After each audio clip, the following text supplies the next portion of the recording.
Добрий день, чистовані русини! Починаємо передачу «Живий русинський язик». З вами я, Олена Копенець-Барта і отець Димитрій. Добрий день!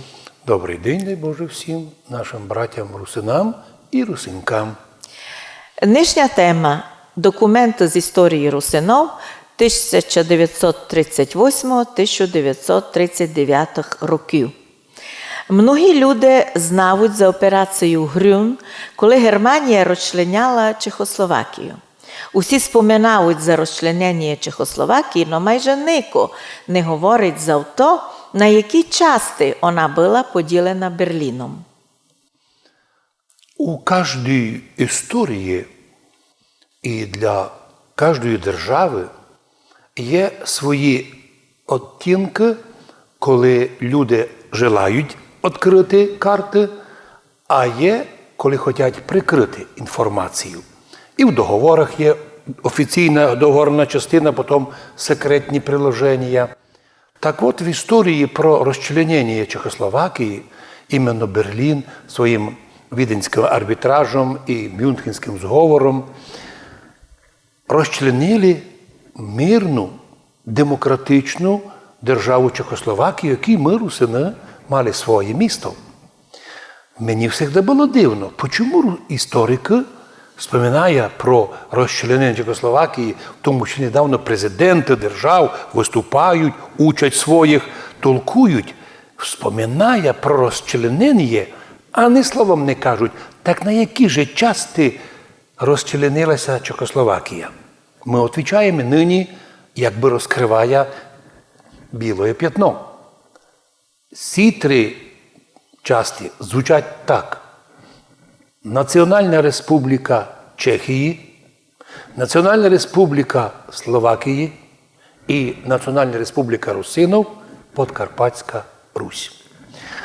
Якщо і в Чехії були спроби розділити її на краї, щоб тим знехтувати вимоги Сен-Жерменського мирного договору, то іменно в отношенні розчленення стало ясно, що Чехословакія в 1938 году приобрела конституційним путем федеративний устрій.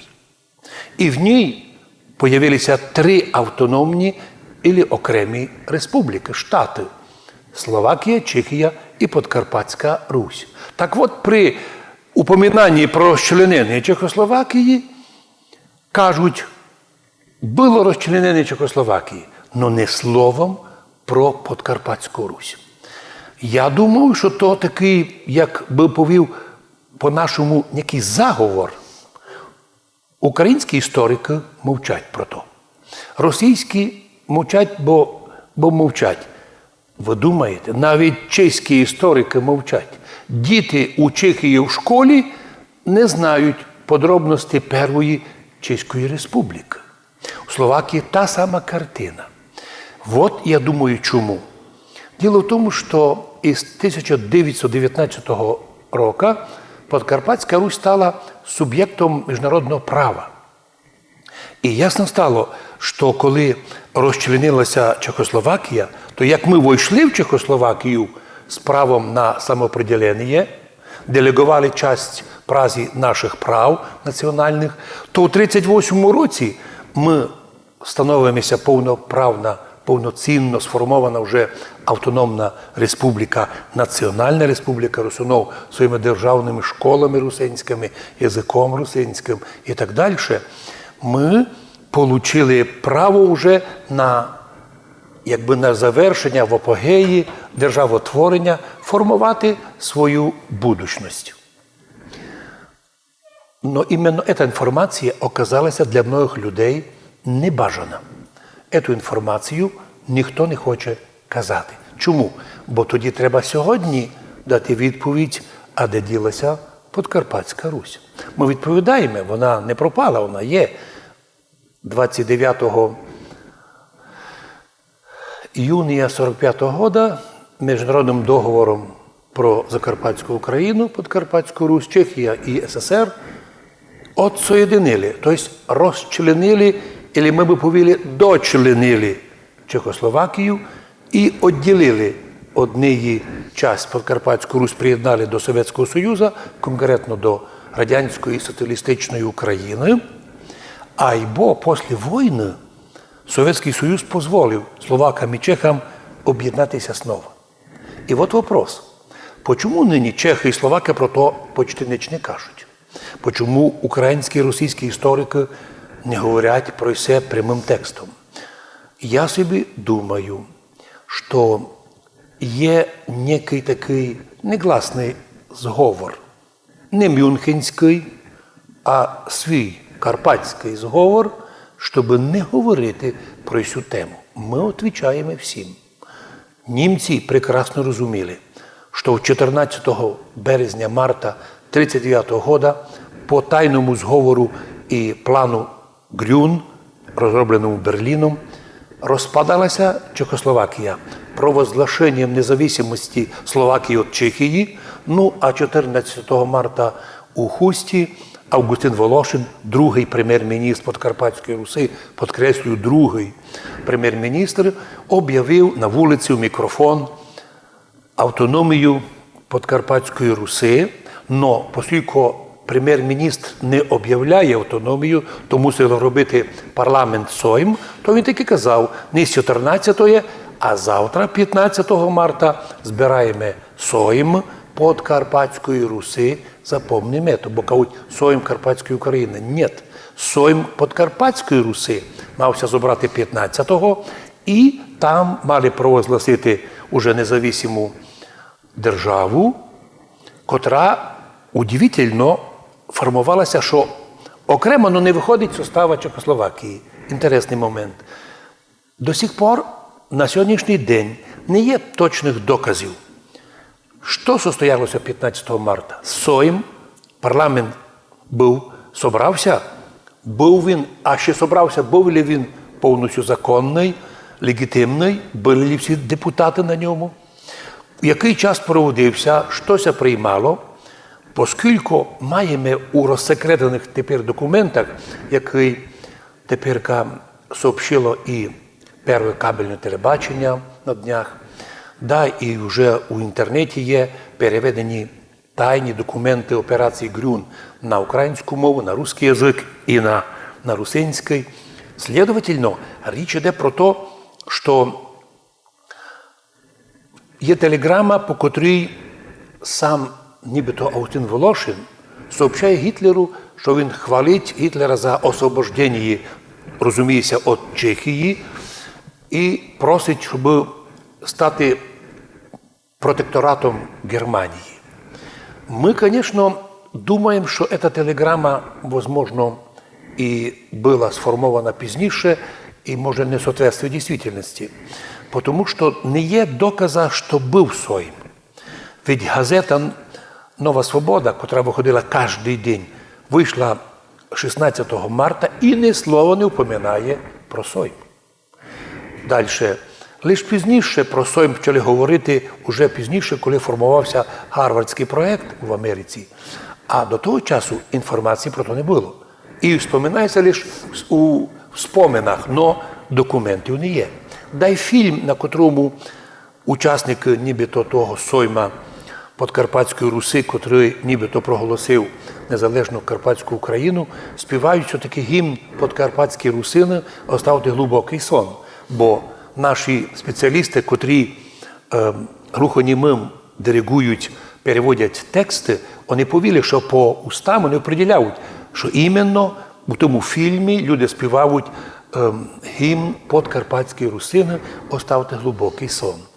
З другого боку, ми ще додаємо, що був Сойм або не був Сойм, вопрос тепер доказують дві позиції, но якщо не був, тоді все ясно, вигадка велика.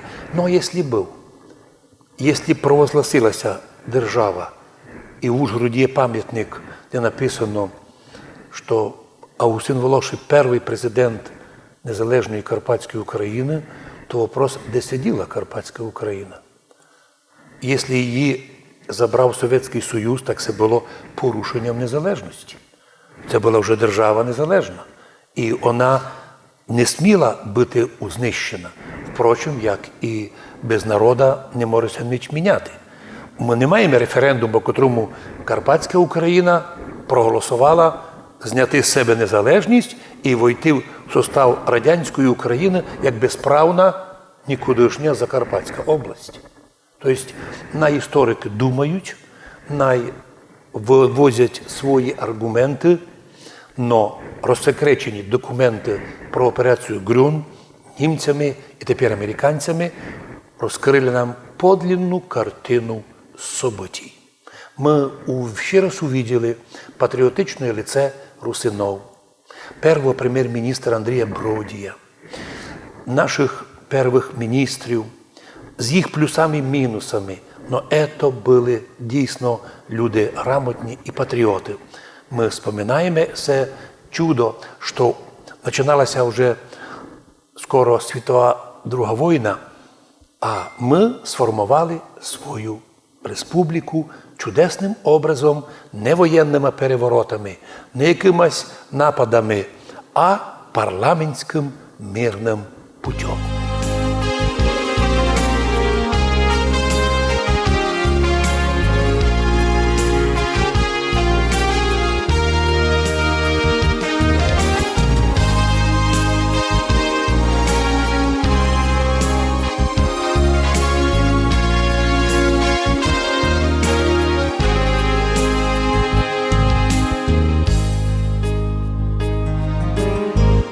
Ріки рунині і поточки у горах, в зворах тихих красі полонин,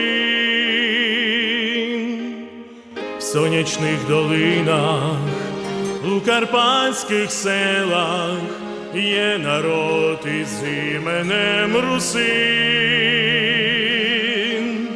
На карпатських склонах, де живуть русини, є материнський наш край. Нова Україно, древніх Карпат сина, як друга і брата приймай. Колисті слав'янської, родина русинська, з древності красноплекає край. На Русі Карпатської люди з добрим серцем, Боже нам, русинам, помагай. На карпатських склонах, де живуть русини, є материнський наш край. Нова Україно, древніх Карпат сина, як друга і брата приймай. Карпатські русини, господарі краю, от дідов і прадідов своїх, от лаборця часу у дому русинським, віра, честь, любов була до всіх. На карпатських склонах, де живуть русини, є материнський наш край. Нова Україно, древніх Карпат сина, як друга і брата приймай. На карпатських склонах, де живуть русини, є материнський наш край.